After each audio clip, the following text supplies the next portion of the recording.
ninka qisada ka sheekeynayay waxa uu yiri qisadu waxa ay ku bilaabatay markii ay hooyaday dishay bisad gurigeena joogi jirtay. intaas kadib ayaa ay hooyadayni dhimatay. markii aan kafanay kadibna janaasadeedayna aan qaadnay, waxa agteena ka sii socotay janaaso kale oo ay dukanayeen bisado aad u madmadow. markii aan aasay hooyadayna waxa dhacday arrin aad u yaab badan. haddaba intaynaan muuqaalkeena u gudgalin, waxaan ka codsanaynaa inaad like saarto muuqaalka lana wadaagto asxaabtaada. mahadsanid. qisadan waxaa ka sheekeeyay nin doctor ah. waxa uuna yiri waxa ii yimid qof xanuunsan, anigana aad ayaan uga argagaxay qofka xanuunsan. markaas ayaan waxaan ka codsaday inuu iiga waramo xaaladiisa sida ay wax u dhaceen.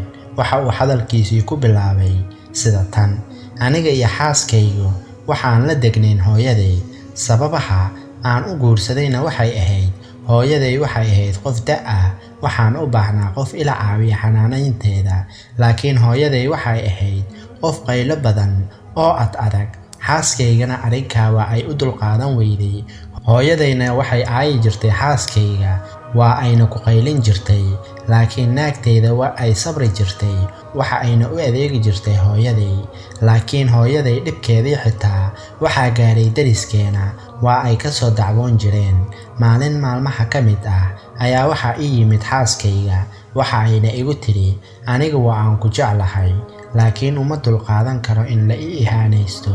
hooyadaadana markasta waa ay ii caysaa, xitaa familigayga ayay caysaa. anigana uma dulqaadan kari ee waxaan doonayaa inaad i furtid ama aan ku noolaado guri aniga iyo adiga keligeena ah. ninkii waa uu yaabay. waxa uuna isweydiiyey, ma hooyadaada ayaad keligeeda ka tagaysaa ama naagtaada ayaad furaysaa? labadaasi qodob mid kasta oo uu doortaba midka kale waa uu ka qaraar badan yahay. hooyadiisa ayaa warkii maqashay, aad ayay u ooysay markii ay ogaatay in wiilkeeda darteeda barbaleen badan ugu furmeen oo dhibka ay ayada geysatay uu imtixaankeeda wiilkeeda marayo. waxayna ku tiri, wiilkaygiiyow ma cidlaynaysaa? ma keligayga ayaad iiga tagaysaa? ma waxaad noolaanaysaa aniga la'aantayda?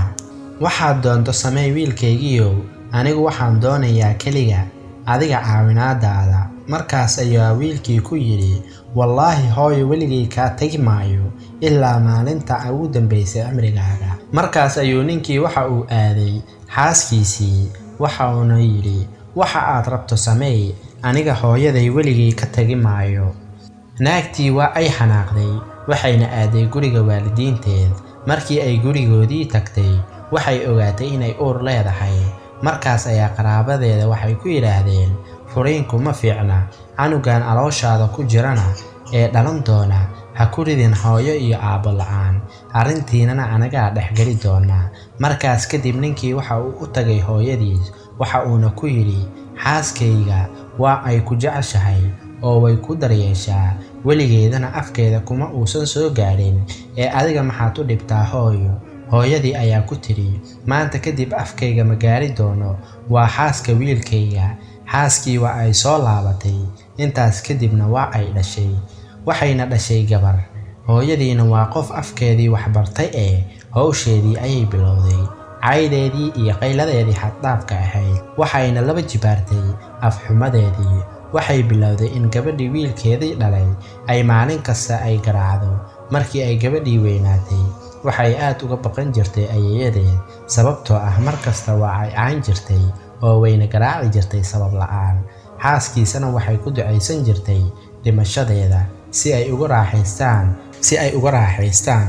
ninkii sheekada waday waxa uu yidhi, hooyadayna dhibkeedii gabadhayda iyo xaaskayga keliya kuma ekaan, xitaa waxa uu gaaray xayawaanada in ay garaacdo ayna ku qayliso. xayawaan ma jiran agteeda maro ilaa madaxa ayay kaga dhufan jirtay ul si uu u dhinto. ninkii ka sheekeynayay waxa uu yidhi, qisada dhabta ahba waxay bilaabatay markii ay hooyadaydii dishay bisad gurigeena joogi jirtay. maalin anagoo fadhino oo cuntaynayna ayaa waxaa guriga soo galay bisad aad u qurux badan.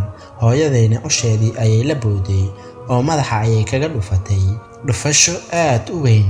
bisadii waa ay wareertay oo dhulka ayay ku dhacday, laakiin hooyadayda kama aysan harin oo dhowr jeer ayay madaxa uga sii garaacday ilaa ay bisadii ka dhimatay. Dhammaanteen waa aan murugoonay dhimashada bisada darteed ilaa hooyaday maahane. Markaas ayaan ku idhi, hooyo, maxaad u dishay bisadan miskiinta ah? Diinteennii arrinkan nama aysan amrin hooyo. Waxa uu ku yidhi, waxaan soo qaaday bisadii waxaana ku caasay guriga banaankiis. Wiilkii waxa uu ku yidhi, hooyoy, arrinkan waa xaaraan, adiga ayaana lagula xisaabtami doonaa. Markaas ayay hooyadii xanaaqday oo tidhi, ma iga aamusi kartaa? Aan kaa cunteeye. Ninkii, xaaskiisa iyo gabadhiisaba waa ay kaceen oo waxay galeen qolkoodii. Markaas ayay bilaabeen waxyaabihii guriga ka dhacay inay ka wada hadlaan. Sidoo kalena waxay kaloo la ooyeen hooyadood dhibta ay dadka iyo dunyadaba ku hayso. Markaas ayay ninkii qisada ka sheekeynayay yidhi, Ditorow, ogaaw, waxaan kuugu sheegay in hooyadaydu tahay qof cad adag oo qaylo badan oo aan ka baqayn waxna. Laakiin markii ay bisada dishay waxay bilowday cabsi. Habeenkii saqda dhexe waxaan maqalnay bisado badan oo ooynaya guriga hortiis. Markaas ayaan daaqadii furnay, waxaan aragnay bisado aad u fara badan oo madmadow kuna ooynaya guriga hortiis. Meeshii aan bisada ku aasnay daaqadii ayaan dhaqso u furay. Waxa ay bilaabeen bisadihii inay aad u sii qayliyaan, heer laga maqlay dhammaan deriska qayladooda. Laakiin bisadaha waxa ay gudbinayeen fariimo anaga aanan fahmayn. Waxaan galnay qolkii hooyadayda, waxaan aragnay hooyadayda oo cabsi la gariiraysa. Markaas ayaan ku yidhi, maxaa kugu dhacay hooyo? Laakiin ma aysan jawaabin, jirkeedana aad ayuu u gariirayay. Waxayna nagu tiri hadal aan fahmi weynay. Waxa ayna u muuqatay qof la cadaabayo oo kale. Ayadiina aad ayay u silcaysaa, anagana waan baqaynaa. Waxaan ka baqnay dhibaatada hooyadeen haysato. In muddo markii sidaas ahayd, hooyadayna waa ay hurday, anagana waan iska seexanay. Maalintii xigtay waxaan weydiiyey waxa hooyaday ku dhacay, laakiin waxa ay ka baqday inay noo sheegto. Waxa ay diiday in absideeda annaga horteena ay ka sheegato. Maalin kastana sidii ayay hawsha u socon jirtay. Habeen kastana bisadihii way imaanayeen. Hooyadayna habeen kasta sidii ayaa loo cadaabayay. Waxaana cadaabayay wax ayna anaga arkeen. Hooyadayna waxa ay bilowday inay maalin kasta guriga darjiinkiisa ay fadhiisato, bisadihiina agteeda soo dhoobtaan oo ay si aad u qayliyaan. Dadkii ayaa halkaas ku soo buuxsami jiray ayagoo ku dhahaya, duqdan waxaa nafsi ka gashay bisadii ay dishay. Haddana maanta waa ay haysataa. Hooyadayda waa ay aragtay ayuu yidhi. Waxaan ku idhi, hooyo, maxaa kugu dhacay? Laakiin wax jawaab ma aysan siin. Dhiig badan ayaa korkeedii ka da'ayay ilaa uu ka dhamaaday dhiigii. Halkaas ayayna ku dhacday oo dhimatay hooyaday. Aad ayaan u murugooday. Waxaan isweydiiyey, maxaad samaysaa? Ilintana waxa ay igaga daadanaysay sidii roobkii oo kale. Markii meydkeedii qolkii la keenay, waxaa daaqada soo fadhiistay bisad. Markaas ayaa naftayda weydiiyey, bisadan miyay ka dambeysay dhimashada hooyadayda? Markaas kadib hooyaday waa aan dhaqnay oon kafanay ayuu yidhi. Waxaan bixinay janaasadeedii, laakiin dhinaceena waxaa ka socday janaaso kale oo aan teena ahayn. Janaasadaas ma ahayn bashar, waxay ahayd janaaso ay wadeen bisado aad u fara badan oo murugaysan. Waxay noogu hormareen qabuurihii. Markaan geynay hooyaday qabrigeedii, waan aasnay. Bisadihiina halkaas ayay buuxeen. Dhammaantooda waxay ahaayeen kuwa madmadow. Hooyadayda waxaan dhignay qabrigeedii, waana soo aasnay, waana ka soo tagnay. Laakiin Ditor, maanta waxaan ku arkaa hooyadayda riyo. Mar kasta oo aan seexdo, wejigeediina waxaa ka buuxay bisado fara badan. Waa ay qaylinaysay, waxayna igu leedahay, halkaan iga saar wiilkaygiiyo. Waxaan hurdada ka soo toosaa anigoo argagaxsan. Maxaan sameeyaa Ditor, ii sheeg? Dadku waxay ii maleeyaan inaan waalanahay. Akhligayga iyo maskaxdaydana marmar qaar way tagaan. Ditorkii ayaa ninkii xanuunsanaa ku yidhi, waxaan kuu sheegayaa in daawadaada aysan gacantayda ku jirin. Anigana aqoon uma lihi arrimaha ilaajka. Waxaad u tagtaa sheekh si uu kuugu fasiro riyadaada.